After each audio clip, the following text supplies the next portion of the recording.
drboyce.com, in case you don't know, is a platform where students submit questions to me, and I answer them every single week. I answer every single question, and I use your name in the question and or in the answer. And what I do then is I send back out the video and let you guys hear my answer to your specific question. So if you're not, some of you are listening from the outside. I'm only answering questions that have been submitted by the students. But if you'd like to join the AskDrBoyce.com, the URL's right there on the screen. So the first question is from Cello Milton asks, if I'm in a position to purchase rental property but don't have enough funds, should I use some of my retirement money for the down payment to secure that property or wait longer to get the funds and possibly miss out on the investment? Well, Cello, one of the things, first thing I'll say is that there are many, many ways to actually get property with very little money down or almost no money down. So remember that whenever you commit cash to something, you're giving away some of your capital. The most efficient way to use capital might be to learn from an expert that's really good in real estate, that knows their way around and knows how to help you find those deals that require less money down. We have a great real estate program in the Black Business School run by our real estate dean by the name of Julian Gordon. And I'm going to try to pull his URL up on the screen if you want to go take a look. It's theblackreigroup.com. It stands for Real Estate Investment Group, theblackreigroup.com. It's a really great program. Now, in terms of using your retirement money, I'm not a person who thinks it's crazy to use your retirement money to make an investment. Because if I said that it was crazy, then I would be a hypocrite. Because I've used my retirement money when I was trying to get off the corporate plantation. When I was trying to quit my job, I used some retirement money because that was the best source of capital. Because a bank's not really going to usually loan a Black man money if he doesn't, if he just has a good business idea. So I did that, but really, rather than using your retirement money and taking on those penalties that come with it, you can also borrow against it. That's something I've seen people do. I'm not recommending any of these things. This is not investment advice. It's just, laying out possibilities. So borrowing against the money might be a little bit safer because you don't pay the penalty and you're using your assets as collateral as opposed to actually using the asset itself. Depleting your capital base is typically very risky, especially when we talk about a retirement account, because you have the 10% penalty for early withdrawal. But a lot of people say, and you got to pay taxes on that money when it comes out. But, I'm not like a lot of people who say you should never, ever, ever, ever, ever use your retirement money, because most of those people aren't Black. They're not dealing with the capital issues that we have to face in our community. And sometimes you got to be creative to make things happen. And so, I did personally pay the penalty when I took money out of my retirement. But the amount of money I made from the new investment far exceeded the amount that I paid in the penalty. Also, the happiness of quitting that job was that would have been worth any amount of money to me, because slavery is not fun, and I felt a little bit like a slave. I wasn't an unpaid slave, but I still felt like a slave. It was kind of terrible. So, by the way, the Black Wealth Bootcamp focuses on that very issue, on steps to reducing your economic dependence on the corporate plantation. So if you want to join us for the next Black Wealth Bootcamp segment, feel free to go take a look at blackwealthbootcamp.com. Okay, so next question that's here is a question from, let's see here. All right, this question is from Cello. Also, when investing in ETFs or fractional shares, does adding additional money give you more shares, or is it just putting more money in your portfolio? Well, fractional shares means that you can buy pieces of the stock. You don't actually have to buy the whole stock. So, for example, even if you're talking about, like, for example, if you want to invest in Tesla, you don't have to buy a whole share of Tesla, which I think is $600 and something dollars. You can buy like $60 worth of Tesla, right? So, so buying more fractional shares, it's like, think of it like a pie, right? Like, you can go to the grocery store and buy an entire pie, or you can buy a slice of the pie. So if you put more money in, maybe you get a bigger slice, but you may not still have the whole pie, but you've got more of the pie, right? So that means, like, if I invest $1,000 in Tesla and Tesla goes up 10%, then my investment goes up 10%, right? That means, instead of $1,000, I now have $1,100 because the value of Tesla went up, but I don't get the same effect as if I owned an entire share. So keep that in mind. Next question is from Ronnie Krumer. Ronnie says, hey, Doc, can you explain why you purchased such a diverse crypto portfolio? Why not just focus on Bitcoin, Ethereum, Litecoin, and Dogecoin, which appear to be the leading cryptos? He says he's concerned about some of the smaller cryptos. Yeah, well, I think that's a good point. That's quite valid.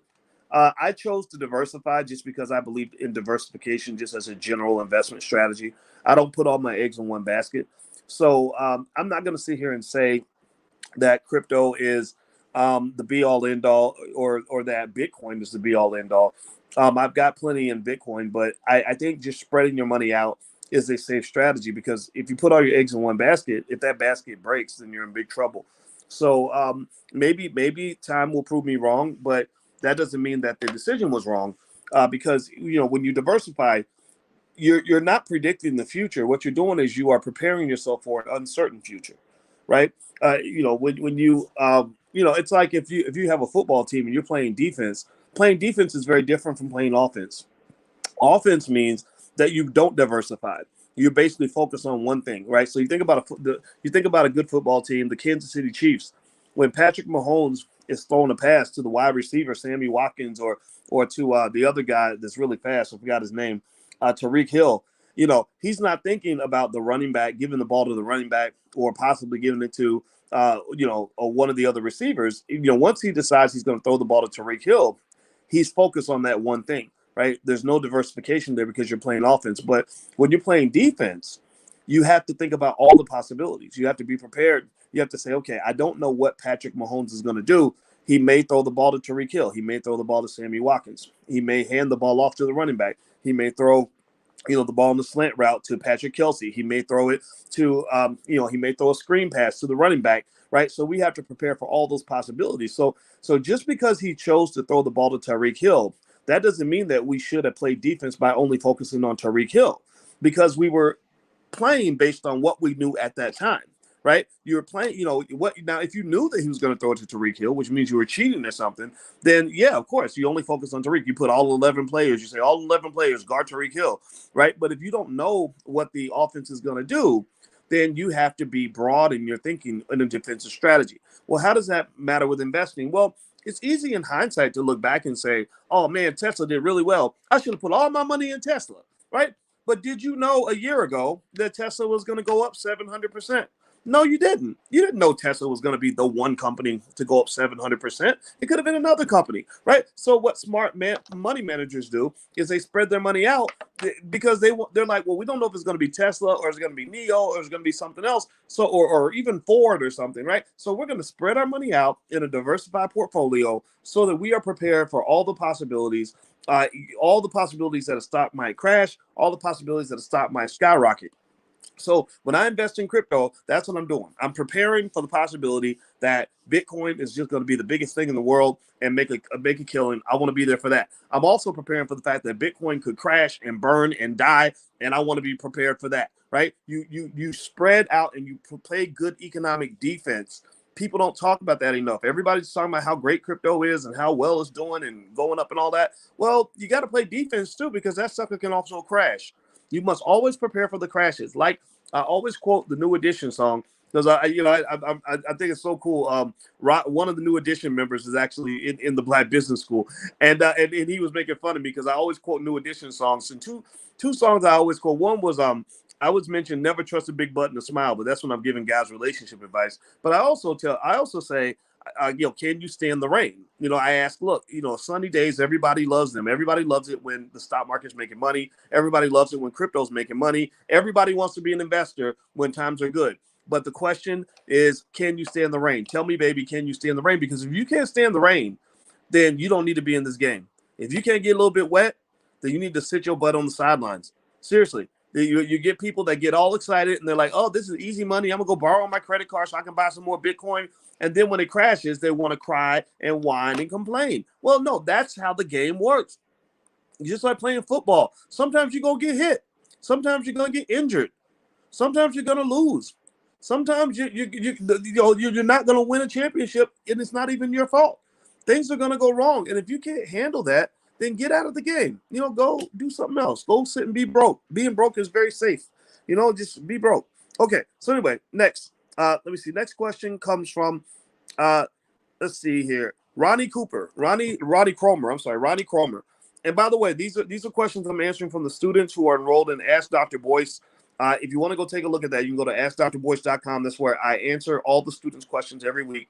This is the list that I have in front of me, and this is what I'm answering. So some of you are listening from outside, but if you want to go take a look, feel free to go there. And also, you get free access to Ask Dr. Boyce if you're in the Black Stock Market program, which is a really great curriculum with literally hundreds of hours of awesome content. And the URL is theblackstockmarketprogram.com. So feel free to go take a look. The first month is free. All right. So next question is, hey, Doc, now that Bitcoin is increasing, have you thought about how you would use, spend, or trade, sell your Bitcoin? If Bitcoin rises to 50K by July and you bought it at 6K, would you sell it, take a little profit, or just continue to hold until it hits 4 to 500K, as some analysts claim? That is a good question. And I'm going to just tell you the truth. The only person who knows the answer to that question, there's two people I know, two financial experts that I know who would know the answer to that question. You ready? You want to know who they are? It's Jesus and God. Black Jesus and God, not white Jesus or baby Jesus, because baby's too young and white Jesus is not the real Jesus. Black Jesus and God are the only two people who know if Bitcoin is going to rise to 400 or 500K. Now, there are a lot of people who speculate that Bitcoin could rise to the ceiling, but they don't know what's really going to happen. They're only making predictions and assessments. So Black Jesus and God, they know what's going to happen with Bitcoin. You don't know. So here's the dilemma you run into, right? You make an investment at $6,000 back when Bitcoin was worth 6K about less than a year ago. Now it's risen to over 30K, which is pretty awesome. At the time of this recording, Bitcoin is doing extremely well. And you are stuck in that dilemma. You ask yourself, okay, is the price of Bitcoin high, or is the price of Bitcoin low? Well, that's a philosophical question that no finance scholar in the history of this earth has ever been able to answer. Again, only Black Jesus and God know the answer to that question, because nobody knows. There was a time when Amazon was trading at $200 a share. $200 a share. Now, mind you, Amazon's over $3,000 a share now. But there was a time when Amazon was $200 a share. And people said, whoa, buddy, woo, oh, Lord. The nosebleed section, the air is thin up here with Amazon. Can Amazon maintain this incredibly high, unbelievably high valuation? Now, mind you, Amazon was at $200 a share. In hindsight, because now you've got the vision of Black Jesus, you can look back in time and you can say, oh, my God, $200 a share for Amazon. That's so cheap. Why wouldn't you buy and hold at $200 a share? Well, you can only operate based on the information you have. In finance, we call that ex ante versus ex post. Ex ante information means I did the best I could with what I knew at the time.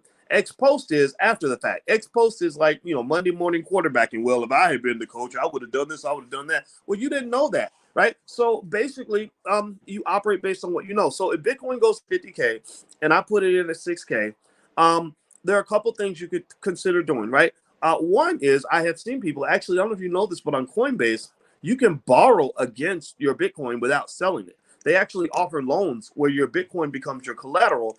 And so for people that have temporary cash flow needs, I've seen people do that. So they can get a little bit of, get a little couple coins out, get some money out, go on that vacation, buy them a new car, whatever.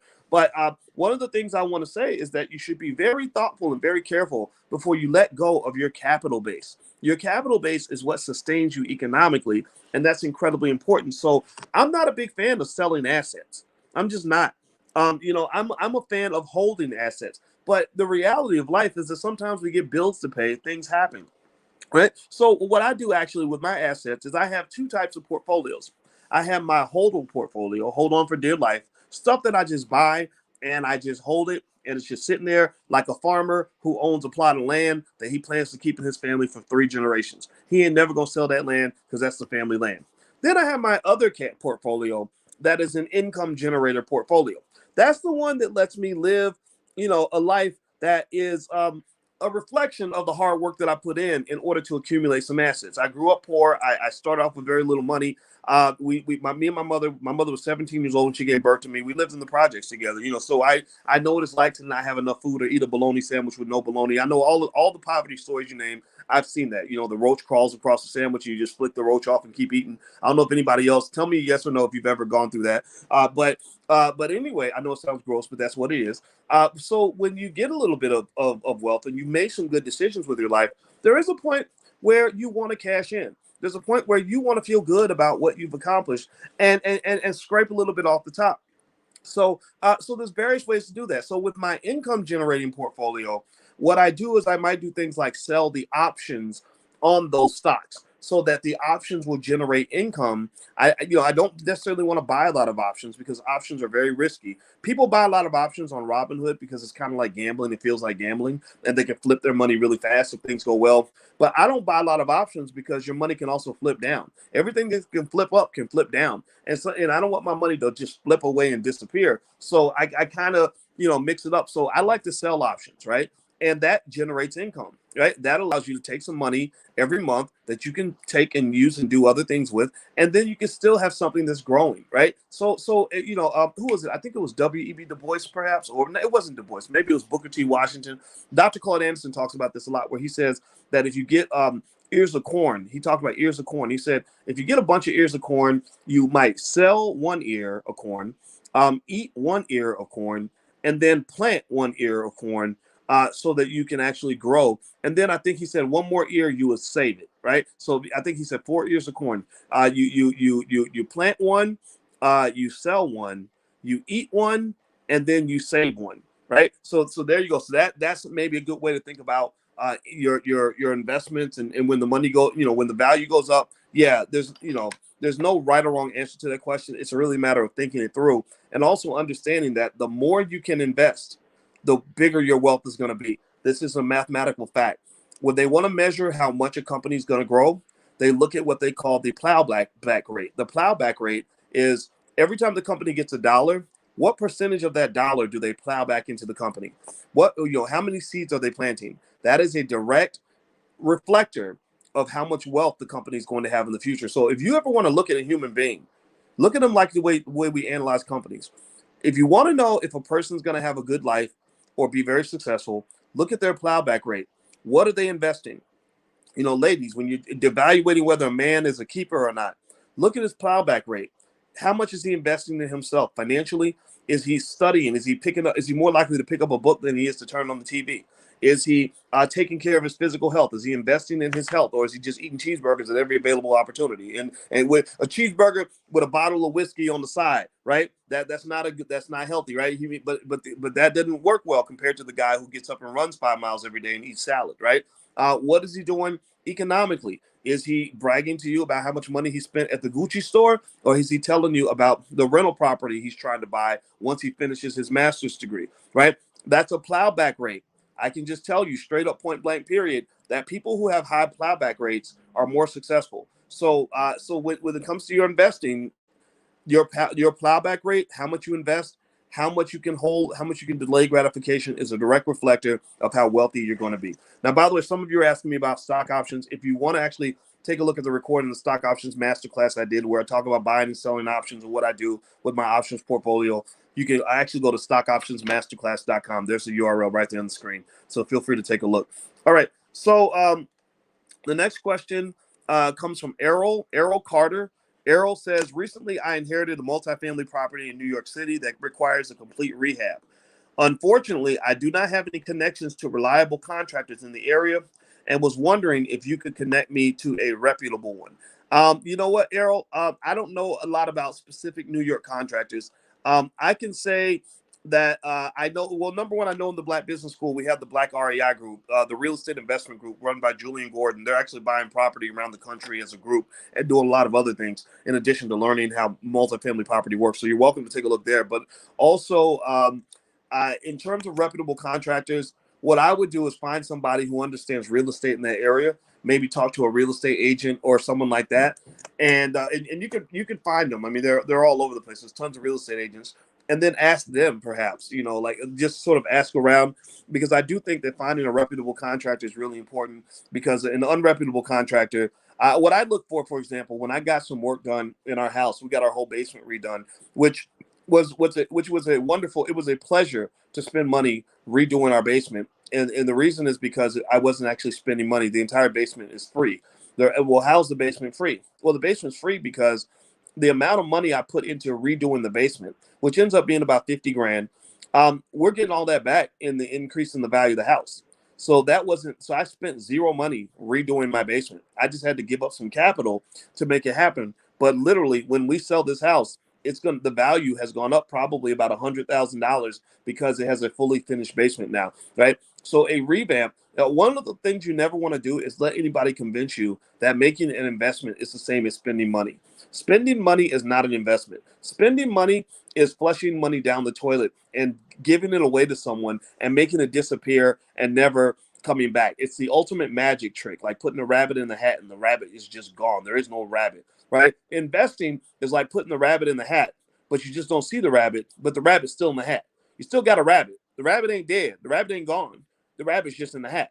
So when you invest, it's like putting your money in a bucket, right? You put your money in a bucket, well, then eventually your bucket gets heavy because it's filled with coins and dollar bills, right? But it's still your bucket, and you still got the money in the bucket. It's your bucket, right? But if you spend money, that's like putting money in the toilet. And you flush it down the toilet is going to take your money away. Your money is officially poop. It's gone, right? So just make sure you always know the difference. And the reason I mention this point is because, and my confession is I used to be a spendaholic. That's my big weakness, is that when I used to have money back before I really thought about investing, and investing wasn't part of our family culture, to be honest with you, I never once at any point in the whole, whatever, however many, 80 something or 157,000 hours it takes to grow from age 0 to age 18.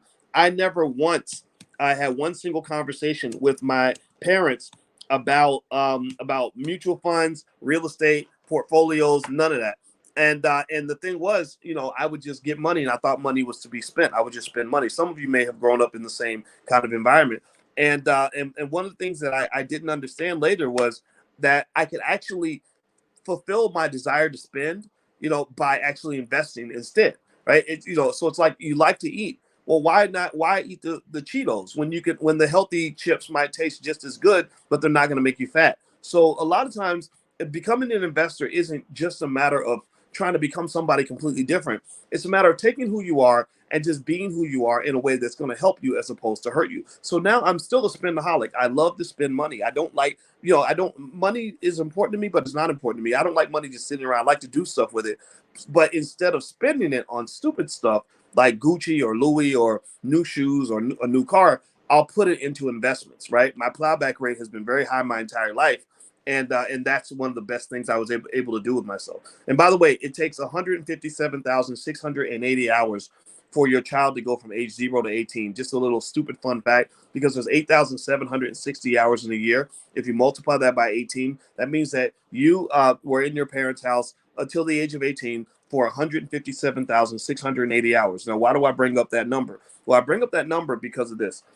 Your child is in your home from the age of 0 to the age of 18 for 157,680 hours.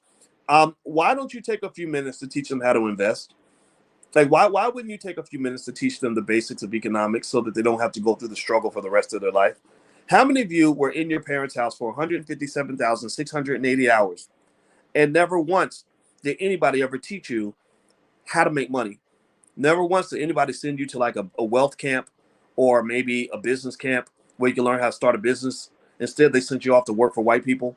Nobody ever sent you to a place where you can learn how to invest in the stock market, which actually, by the way, you can learn how to invest in the stock market in about 10 or 15 minutes, at least on a fundamental level. Nobody ever sat you down and talked to you about real estate, stuff like that. I think that's a mistake. I think that's a crime. I think that's a disservice we do to our children. So I want to encourage you not to make the same mistake that somebody may have made with you.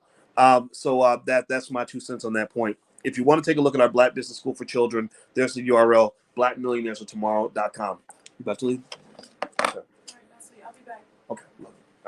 All right. So next question. The next question comes in from Charles Ray. Charles Ray says, Dr. Boyce, I'm trying to create a trading plan and was wondering, could you send me a copy of a complete portfolio and stock comparison spreadsheet? Or can you tell me where I can find one in the course? A complete portfolio and stock comparison spreadsheet. Charles, I don't quite know what you mean by that. I do know in the blackstockmarketprogram.com, there is something called what Dr. Boyce is buying. And that's where I literally just show you guys, I tell you guys what I'm buying, not because I'm telling you to buy what I'm buying, but because some of you may be a little confused and not sure of what to buy, and you may just want to tag along and take a look at what I'm buying, and maybe it'll inspire you to buy what you want to buy. I do a lot of research, look at what the analysts are saying, go through. Of course, I got a PhD in this stuff, so I can see some things that maybe some other people can't. And so that's a part that comes with actually part of your curriculum. And there's the URL where you can log in, the blackstockmarketprogram.com. So you can log in there and go to what Dr. Boyce is buying. That's $1,000 program, but you get access to that absolutely free, lifetime membership. As long as you're member of the Black Stock Market Program, you have access to that as well. So that might help you in your journey. So I hope that helps. Let's see. Elaine says, I would like to invest my $600 stimulus check. What would you suggest? I think, Elaine, it comes down to what your style is. So some people like to be passive investors. Some people want to be active investors. So if you want to be a passive investor, I would look at things like, mutual funds, ETFs, index funds, something that lets you set it and forget it, or you can just invest the money, walk away, never look at it again.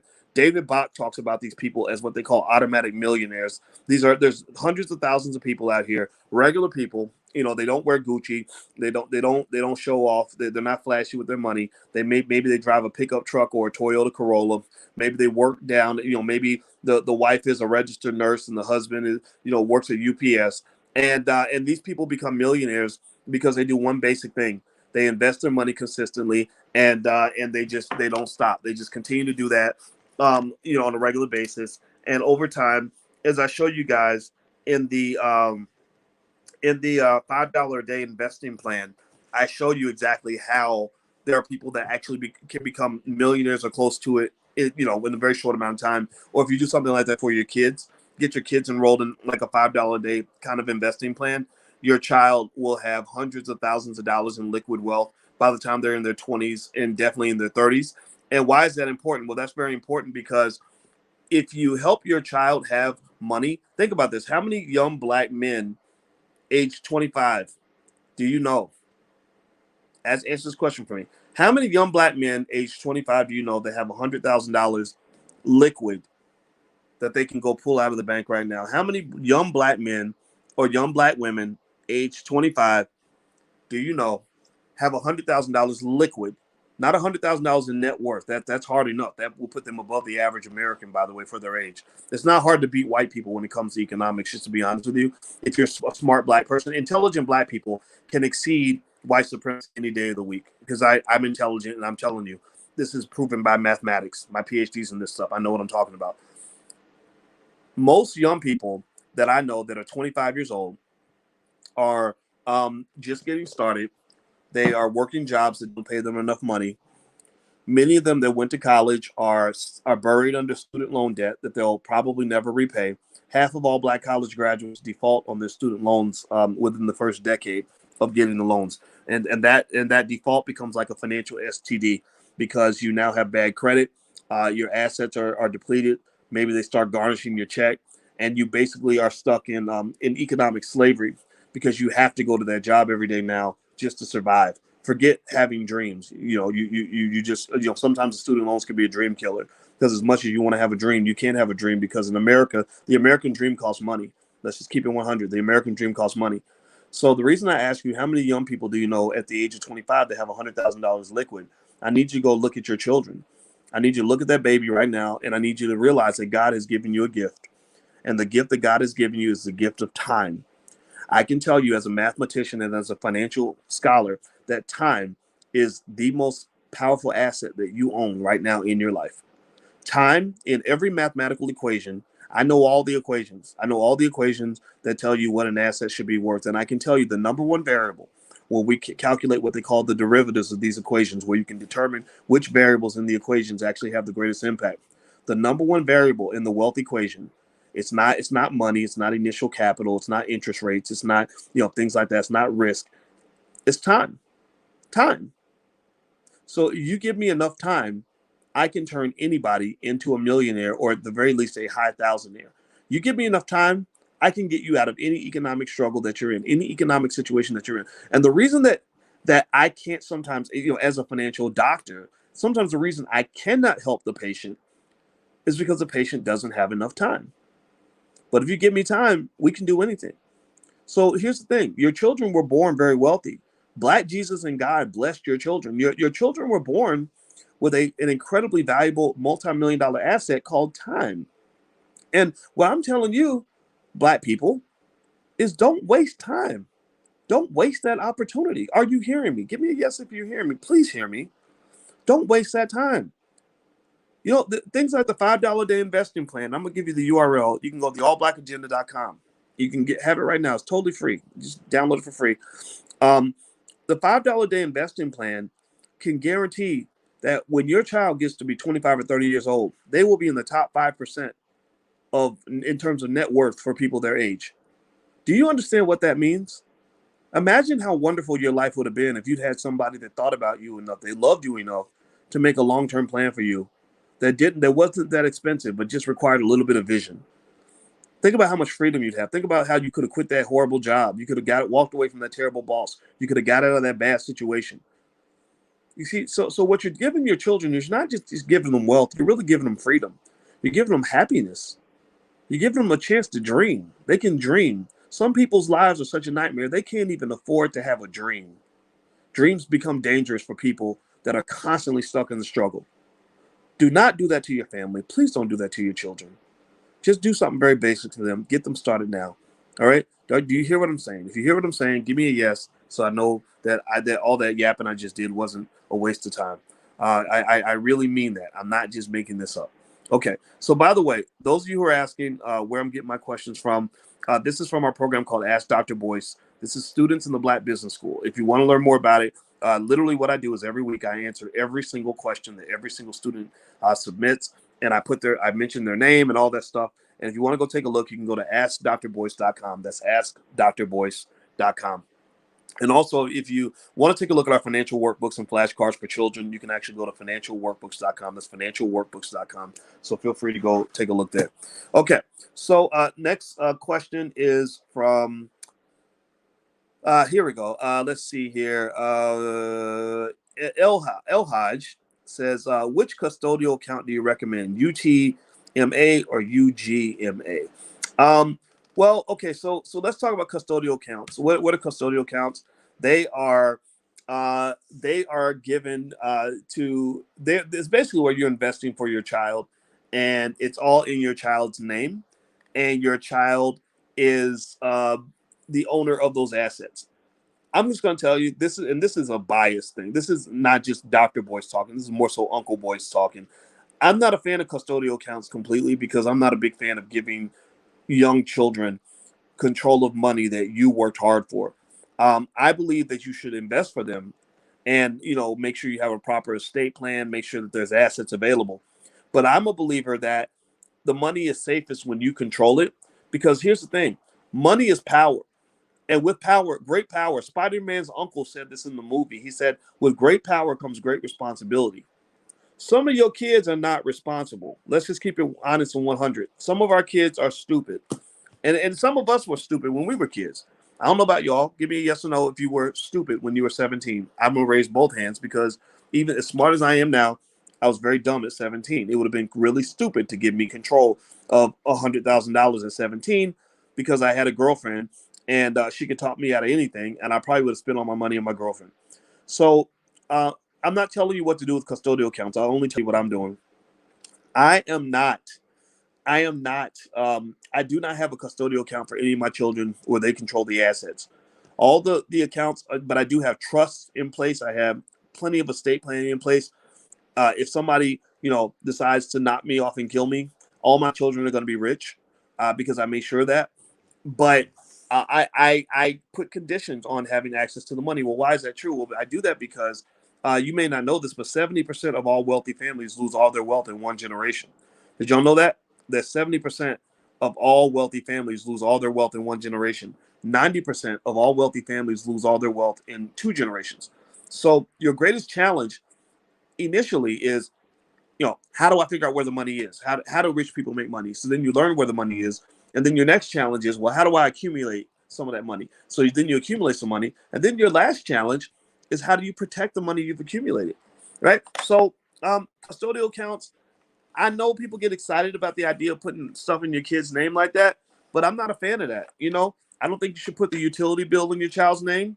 and you shouldn't put the stash account in your child's name. I'm not telling you what to do. This is not investment advice, but I would never put, the electricity bill in the baby's name, and I ain't putting the stash account in the baby's name because the baby ain't ready to pay a utility bill, and the baby ain't ready to control a stash account that's full of money that I earned, right? When the baby shows that they're ready, when the baby shows they're responsible, when the baby shows me that they're doing something good with their life, then we could talk about the assets that I've stored for you. In fact, I think I like the idea of even keeping it a secret, just not even letting them know that the money's there. But then as like a guardian angel, like the patriarch or matriarch you are of your family, you can be there and say, hey, I see that you're saving up. You saved up $500 for that car. Guess what? Daddy got you. I'll put the other 500 in because I'm very proud of you that you saved up the first 500. Now you got $1,000 down payment. Go get you that car. Do you follow me? Do you get what I'm saying? Not telling you what to do, but that's what it is. Now, they were asking about UGMA accounts versus UTMA. Now, let me mention this. So these accounts are typically used for saving for college. A UGMA account is limited to mainly financial products like cash, stocks, mutual funds, etc. A UTMA can hold any type of property, including real estate, things like that. I think that's fine. I think that both options can work. The thing is that they also tend to be used to save for college, and again, because we're black here, I tend to change the rules of some of the stuff that you might read in the textbook, and I do that because I'm qualified with a PhD. You're qualified to read what's in a book and say, okay, here's how I would do that a little bit better, because we're not the people who read the books, we're the people who write the books. And what I would say is that when you talk about these accounts versus a 529 college savings plans, one of the big things you got to consider is that with these the UTMA, which UTMA stands for Uniform Transfer to Minors Act, UGMA stands for Universal Gifts to Minors Act, they allow you to transfer financial assets to a minor without establishing a trust. Now, the problem is that this can impact your financial aid situation with the child, relative to, say, like a 529 college savings plan. But the issue I have with some of the college savings plans is that there's not enough conversation about the fact that college is too expensive. Universities, believe me, I've taught a lot of different universities: Syracuse, Indiana University, the Ohio State University, etc. Go Buckeyes, by the way. We're about to win a championship, I hope. And the thing about it is that college should never have been as expensive as it is right now. College costs way too much, and so I'm not a big fan of building a massive amount of wealth so you can just give it all away to a university. I'm more of a fan of like state schools. Like, we have a 17-year-old that's about to go to college. We're not trying to go break the bank to send him to college when we know that how hard he works is going to be as much of a determinant of his success as where he goes to school. Doesn't mean that paying a little bit more can't be beneficial, but we look at the state schools first. We look at the lower cost institutions first, and then if we have to go higher, we do. But we're not looking to just spend a bunch of money just because somebody said that college is supposed to be $70,000 a year. So I don't have a preference between UTMA and UGMA. I think that they can both be solid. I think at the very least, what you're looking for is a way to consistently build wealth for your child. That's what these plans kind of do. They kind of just formalize the process. And also, there are some tax benefits. Now, I'm not a tax expert, so I can't really tell you exactly what that is. But I do know that UTMA and UGMA plans do not have the tax benefits that you get from a 529 plan. So UTMA and UGMA plans are made with after-tax dollars. But the trade-off with a 529, though, is that money tends to have to be earmarked for colleges. And I don't like these plans very much because I think it allows the universities to kind of get over on the American people. A big chunk of the country is drowning in student loan debt because universities have been allowed and encouraged to overcharge for the cost of education.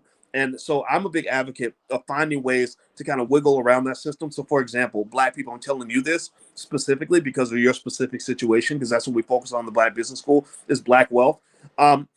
You need to have children that can start businesses, because your children end up being miserable because they have to go beg white people for jobs.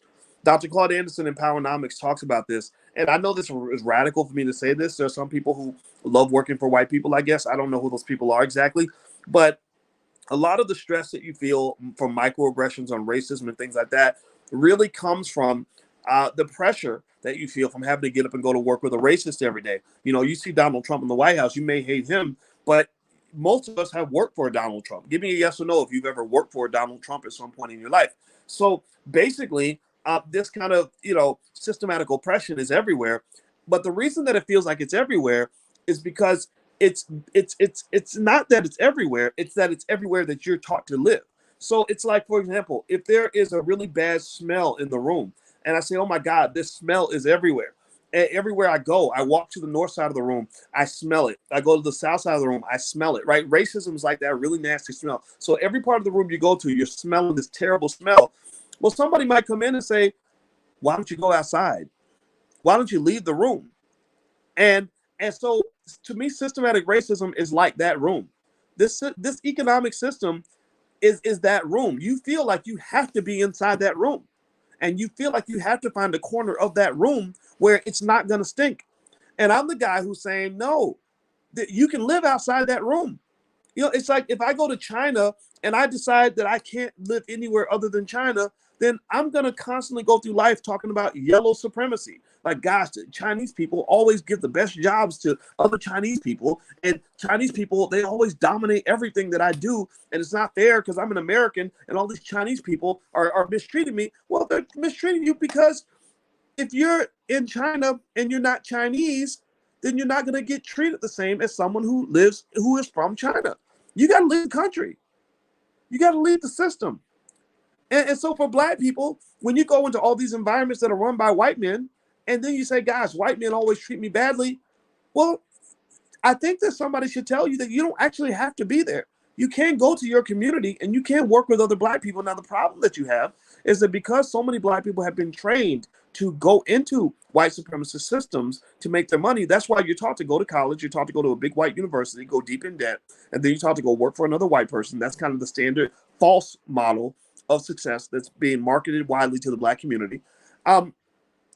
You can't, because so many people have done that, you have no infrastructure in your community. You don't have enough businesses. So these Black college graduates who come out of college with these great degrees and all this, all this skill, they can't practice their skill in their own community because there's no infrastructure there. There are no businesses in a lot of these hoods. So what we've got to do is plant the seeds and plow back into our own communities and build those businesses in the hood so that when those Black kids come out of college, they can go back to Black communities and actually practice the skill that they have. Black people lead the world, in my opinion. We lead the world when it comes to what's called human capital. We are incredibly skilled. We have, raise your hand, give me a yes or no if you have a degree in something, some sort of professional license. Maybe you're a teacher, maybe you're a plumber, maybe you are you went to school for business management. How many of y'all in here got bachelor's degrees, associate's degrees, master's degrees, PhDs, MDs, JDs, all kinds of professional skill, 20 years that you spent working down at UPS, right? We have so much human capital, so much skill, it's ridiculous. And what is happening is that we are trained to believe that all of that human capital, all that wealth, by the way, that's Black wealth, by the way. Wealth doesn't usually show up in the form of money. That's why most people don't see it. Wealth is usually not in the form of money. It's in the form of capital. So all that human capital you have, you transfer all that capital out to white-owned businesses, and then you're confused by why white people have so much more wealth than you and why Black wealth is going backward. So you've got to change the whole model. So just going back with these 529 savings plans and college prep and all that, what we're doing with our 17-year-old is I'm telling him, look, go to college. College is fun, and we're in a special position, or we have a unique opportunity in that he's blessed to have two parents that are college professors. He kind of hates it, right? He thinks that that's normal, but he doesn't understand only 1% of the population has a PhD, and he has two parents in the house with PhDs. But the kids just kind of think that's a regular. But one benefit is that because Alicia is a college professor, he can go to a lot of universities for free. So I'm like, okay, well, yeah, college is fun. Go to college. We can probably send you there for free or cheap.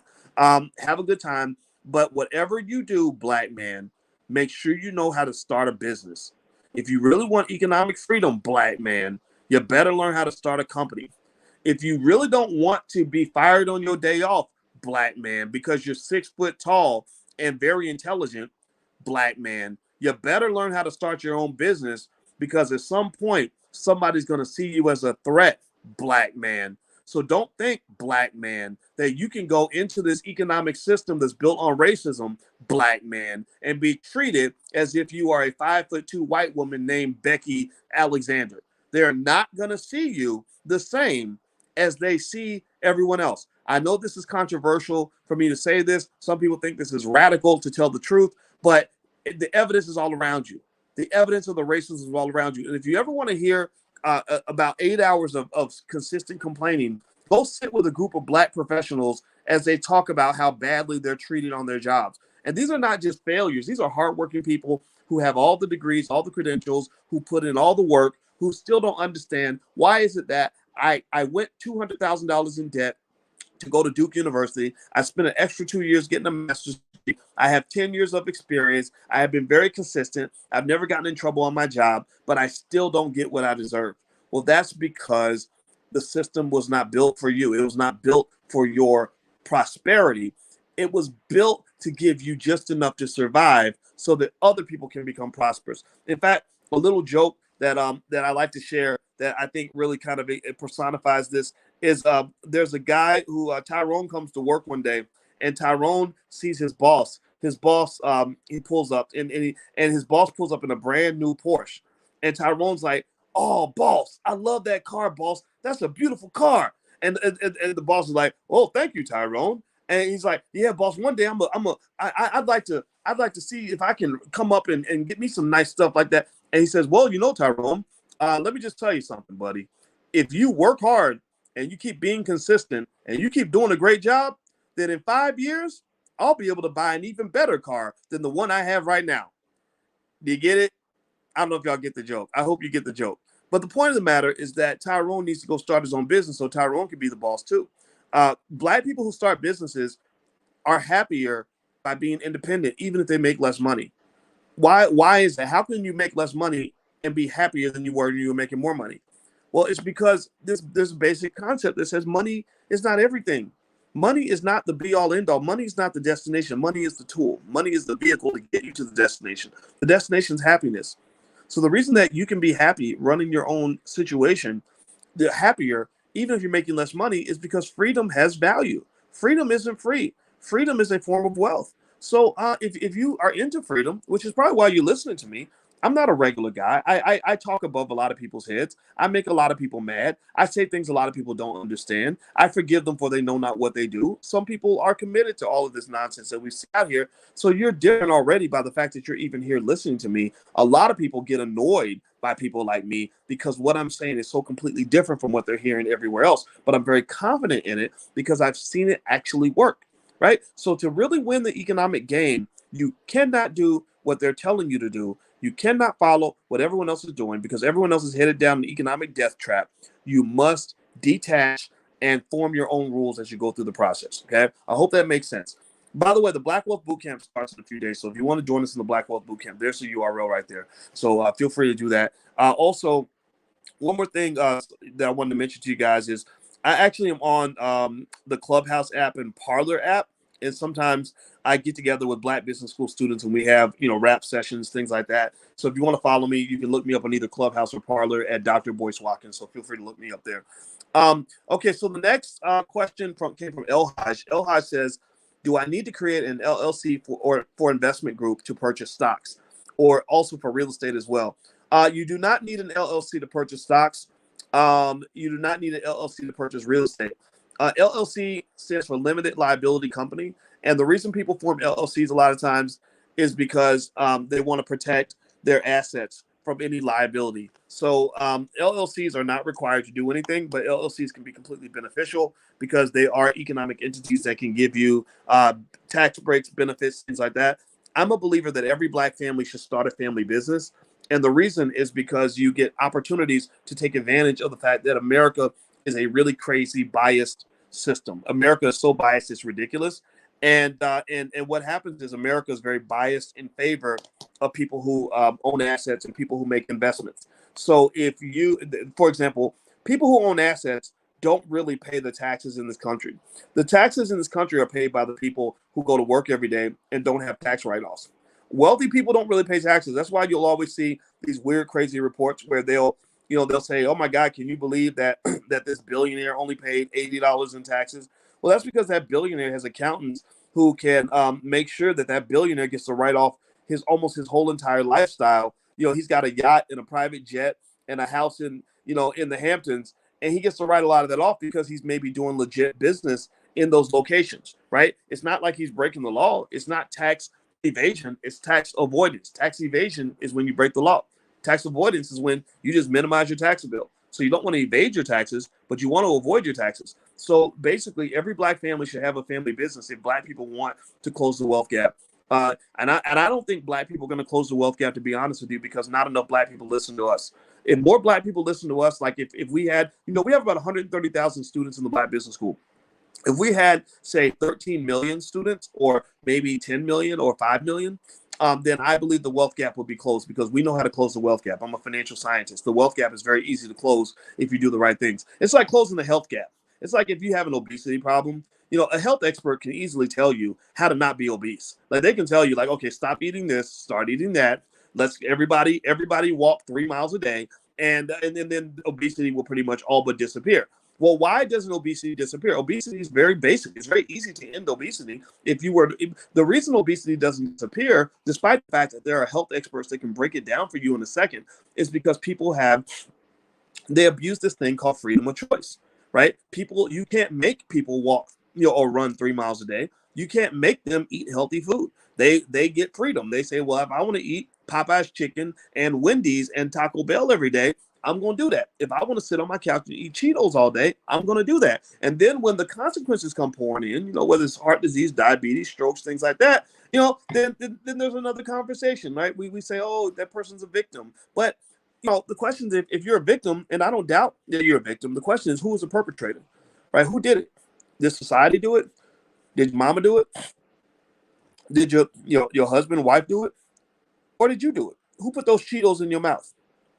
Who put, at grandma's house, who put those chitlins in your stomach? Who made the decision to stay in the bed as opposed to getting up and walking half a mile every day or 2 miles every day, right? So the same thing is true with economics. If I had the ability to be king of the earth, and I would use this power very conscientiously, I wouldn't abuse this power. If I had the ability to be king of the earth for just a few years, where I could command Black people to do certain things with their income, like I could force everyone to invest for their children. I could force everyone to start an LLC.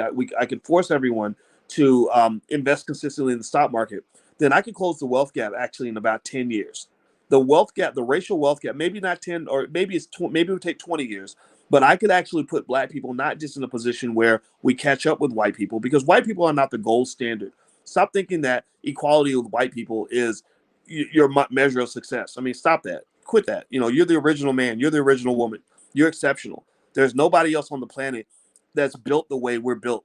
And I'm talking specifically about descendants of slaves. There's nobody else on the planet who can say, my ancestors survived the slave dungeons. I went to the slave dungeons in Ghana, and I was very sad. It's a very sad, horrible, toxic place. The energy is so bad there. But then I got energized when I thought about the fact that my ancestors, somebody with my DNA, survived the slave dungeons where most of the slaves died. My ancestors survived the Middle Passage, where half the slaves died. My ancestors survived 250 years of the worst, most brutal slavery known to mankind. So you're not like everybody else. You have natural superpowers. You're the closest living thing on this planet to being a superhero that there is. That's why they work so hard to oppress you, or to get you to turn your gun on yourself. So stop trying to be equal. Stop aiming for equality. Aim for excellence. You don't play a game to try to tie the game. You play the game to win. So what I'm saying to you, and this is my basic point, and I'm almost done here, is, I think that for Black people, I will say this, if I was able to tell Black people what to do economically for about 10 years, maybe 15, 20 years, Black people wouldn't be equal to white people. We'd actually be ahead. We will become, in America, what the Jewish community is right now. The Jewish community is less than maybe 2% of the population, but they control about 70% of this country, right? They have an outsized amount of power because they collectively, as a community, come together and form economic strategies with their children at a very basic level that leans on core values that create power, excellence, and success all throughout their community. And let me tell you a little secret. When I taught at Syracuse University, I taught many people from their community. I know more than they do. So so the point of the matter, what I'm just saying to you is all you gotta do is pay attention. You guys, I invite you to join the Black Business School and do stuff in the Black Business School and sign up for programs. And I'll just tell you the truth. Like we do more. When people invest in us, we invest more deeply in them. So they get more access when they make a bigger investment. But a lot of you have been learning lots of things from me and have not paid a nickel. All I've asked you to do is pay attention. All I've asked you to do is pay attention, right? So I don't really, I'm not offended if you never invest in anything that we do. I just ask you to listen if I make an offer and if I say, hey, this program's over here. I hope you'll take a look. There's a money back guarantee. I hope you'll give us the same respect you give, when white people offer you college degrees that don't actually amount to much of anything, but really in general, I'm just telling you the solutions are out there. That's my point. My point is that the solutions are out there. And I believe that the Black agenda is something that must be implemented in Black households by Black people. I do not believe that the Black agenda should ever come from white people. It's not me being racist. It's just me being factual. I don't believe Joe Biden should give you your Black agenda. Donald Trump should not give you your Black agenda. The Democratic or Republican Party should not give you your Black agenda. The Black agenda must come from you, and it must be implemented by you. Okay? Give me a yes if you get what I'm saying. Okay. So, by the way, some of you are asking me about crypto. Actually, if you go to drboycecrypto.com, I can actually did a short video where I told you guys about basically the cryptos that I bought, that I've invested in, and why. So feel free to go to drboycecrypto.com. And also on drboycecrypto.com, you can actually get a free copy of the $5 a day investment plan. So feel free to go to drboycecrypto.com. And also you'll get a lot of free stuff from us from the Black Business School. We love to email out all kinds of stuff. So the last question is from El Haj. El Haj asks, do you need to create an LLC for a family investment group of 3? No, you do not, El Haj, but just know the benefit of the LLC is limited liability. And I think at the very least, if you do something together with your family, you may want to follow the rules of how to form an investment club. Actually, if you go into your curriculum in the blackstockmarketprogram.com, you will see a video I did where I break down how to start an investment club with your family. And I think that's important, right? Your family, in my opinion, should get together once a week and talk about money or talk about something constructive for the family. Our family gets together every Sunday, and we get on Zoom. And it's the most wonderful experience in the world because we connect, we talk to each other, we find out how the baby's doing and stuff like that. We talk about our plans. You have to be conscious of this. This goes to a concept that I talk about called economic consciousness. Everybody wants to talk about what it means to be conscious or what it means to be woke. But nobody really knows what consciousness and wokeness really means. Economic consciousness means being very conscious, being very intentional, very deliberate about sort of doing things consistently that are going to help you form the right habits that will make you successful. Maybe after a while, you get to the point where your habits are good, so you can run on autopilot and good things can happen. You don't really have that luxury because, unfortunately, many of you, like myself, were maybe born in families that didn't talk about economics very much. So you have to consciously change that habit. If you don't consciously adjust that habit, then that habit will never arise. You cannot live your economic life on autopilot as a Black person in America and think that's going to lead you to wealth. Do you hear what I'm saying? You cannot live on autopilot as a Black person in this country and think that that's going to lead you to any form of wealth or power. You can't, because all your habits, all your cultural your norms, for many of you, many of your habits and norms that were developed in you from birth are ones that are built on economic self-destruction. So in order for you to rise above that, I encourage you to be very conscious, very intentional. One of the things that you can do is you can leverage the power of the group, the power of the collective. When you come together as a family, you are building wealth right there just by coming together. Because when you're together, here's what happens. When I get together with my family, I got one cousin, a young Black male who's maybe about 34 years old, who's a multi-millionaire. And when I say multi-millionaire, literally, he bought Bitcoin when Bitcoin was like $10. And he casually mentions to me that he has 38 Bitcoins. And I said, 38 Bitcoins is worth $1.2 million. And you know what he said? I kid you not. He said, oh, it is? Oh, wow. That's cool. That's it. There wasn't like, oh, Lord Jesus, I don't won the lottery, y'all. What's up? Oh, shoot. No, he's like, wow, that's pretty cool. Right? So what I'm saying is, and now check it out. Pay attention now. This Black man never went to college. He did not get the fancy degrees, which comes with the student loans. He didn't, he's never had some fancy job with big corporation with where he's got the nice office or the house in the suburbs with the where he's driving the Bentley and all that. But now he's got a mansion. Now he's living really nicely. He was a black man with no college degree who simply learned how to start a business. He learned how to invest. He learned how to think economically. And so when I talk to him, we go back and forth and we exchange ideas and we exchange resources. So you have one person that's doing one thing, and then you're talking to a family member who also can be a colleague where you're sharing ideas. And so what you'll find is like, one person may say, yeah, we started our donut business and we can't find a way to get customers. And then somebody in the family says, oh, girl, you didn't know. Oh, at my job, they love donuts at my job. At lunchtime, bring your donuts by at 12 o'clock, and I'll tell everybody that you got donuts outside and you'll sell out, right? Boom. The magic has happened. Now you've got revenue coming in. To make money, to really make your financial dreams come true, I broke this down to a 17-year-old. I said, to be really free economically in your life, to get past all the complexities of picking a career, getting the right job, doing 1,000 job interviews, and going deep in debt and figuring out how to get ahead financially. I said, all you got to do is figure out a business model that will help you make $5,000 to $10,000 a month. Figure out something you can sell and find a customer that will buy it.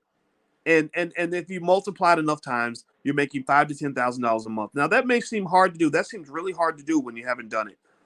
But when you consider the fact that trillions of dollars every single day are being transferred all throughout this economy, when you consider the fact that I see hundreds of students in the Black Business School and other places that figure out their little model, like maybe the Black woman who sells hair care products, who wasn't making any money at first, but she goes and she takes a class and now she's making $100,000 a month. I've seen these things happen, right? And so what I want you to just kind of get in the habit of doing and teaching your kids to do is to look for the gold that's buried in your backyard. That's the final point I'll make to you today before I get out of here. Is there is gold in their hills. There is gold buried in your backyard.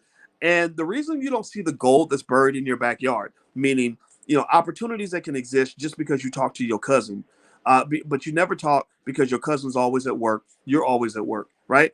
You miss those opportunities because in the morning you go across town to go work for the white man that you're employed by, and your cousin goes across town to work for the white man he's employed by, and y'all never talk. So y'all see each other once, twice a year, Christmas and Thanksgiving. You say, so what you been up to, man? Oh, nothing, just working. Right? That's it. Most of us have those conversations. Give me a yes or no if you know what I'm talking about. So I'm saying, consciously shifting how this narrative plays out is one of the keys to really possessing your economic power, right?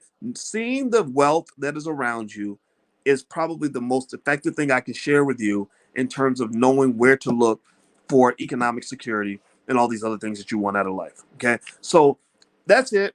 By the way, this was Ask Dr. Boyce. I talked a little bit longer than I thought I would, but I tend to do that. When I get into something, I just want to talk for a little bit. If you want to submit questions to me and have them answered by me with using your name, you can actually sign up for the program if you want. You can go to askdrboyce.com. And what I do is I send out an email and I tell the students, send in your questions. I'll answer them all once a week, and I'll do a long video and answer them all. So if you have a specific question you want me to answer, you can go to askdrboyce.com. But also Ask Dr. Boyce, it actually comes for free if you're in the Black Stock Market Program. So what you may want to do is do a trial in the blackstockmarketprogram.com, and then Ask Dr. Boyce comes for free as an add-on to that program. And the first month is free. You can give it a try, 30-day free trial, all that good stuff. Okay, guys? So and then one thing I can give you that doesn't cost anything at all is this video I did here at blackfinancialsecurity.com.